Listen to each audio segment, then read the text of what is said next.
লক্ষ্মীপুরের রামগতি উপজেলায় বিজয় দিবস উপলক্ষে মঞ্চস্থ মুক্তিযুদ্ধের গল্পে রাজাকারের পাঠ নাটকে নারী নির্যাতনের দৃশ্যে রাজাকারের চরিত্রে একজন পাঞ্জাবি টুপি পরিহিত অভিনয় করায় স্থানীয় মুসলমানদের মধ্যে ক্ষোভের সৃষ্টি হয়েছে।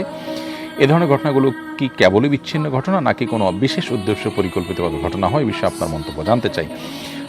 এই ধরনের ঘটনা আমাদের দেশে নতুন নয় এবং অনবরত এই ধরনের ঘটনা আমরা দেখতে পাচ্ছি বেশ অনেক বছর থেকে। মূলত 1971 সালে রাজাকারদের ভূমিকা যারা অবতীর্ণ হয়েছেন তখনকার যারা জুলুম করেছে, নির্যাতন করেছে, তাদের মুখে দাড়ি, গায়ে পাঞ্জাবি ছিল না। আমরা তখনকার আমলে বিভিন্ন রাজাকারদের যে সমস্ত ছবিগুলো তখনকার মিডিয়ার মারফতে এখন দেখতে পাই, সেগুলোতে পরিষ্কারভাবে দেখা যায় যে তাদের মুখে দাড়ি ছিল না এবং গায়ে পাঞ্জাবি ছিল না।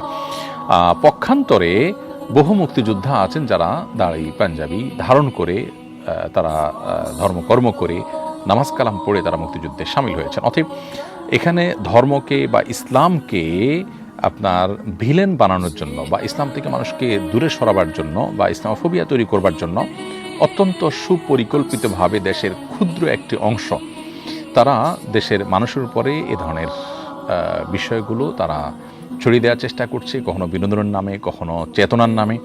এগুলোর বিরুদ্ধে এদেশের মানুষ বেশ আগে থেকে সোচ্চার হয়েছে। শাহবাগ আন্দোলন, এরপর যে আপনার শাপলা আন্দোলন হলো এবং শাহবাগ যে ব্যর্থ হতে বাধ্য হলো, পলায়ন করতে হলো এবং সেখানে যে নাটক মঞ্চস্থ হলো, সে নাটক গোটা দেশব্যাপী দীর্ঘদিন থেকে মঞ্চস্থ করা হচ্ছে। তারই ধারাবাহিকতা রামগতির ঘটনা ঘটেছে।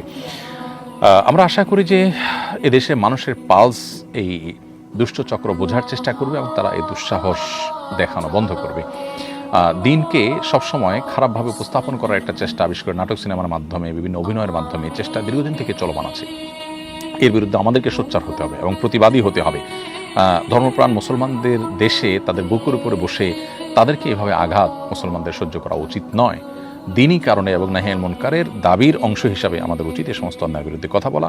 ইতিমধ্যে মানুষ ক্ষোভে ফুঁসে উঠেছে এবং মানুষ প্রতিবাদ জানিয়েছে এবং প্রতিবাদ অব্যাহত রাখতে হবে এবং আরও অর্থবহ প্রতিবাদ করতে হবে যাতে কোনোভাবেই এ ধরনের ঘটনার পুনরাবৃত্তি না ঘটে। প্রশাসনে যারা আছেন তাদের উচিত দায়িত্বশীল আচরণ করা এবং কোনোভাবে উস্কানি দেওয়ার মতো কাজ কেউ যদি করে তাদেরকে আইনের আওতায় আনা উচিত।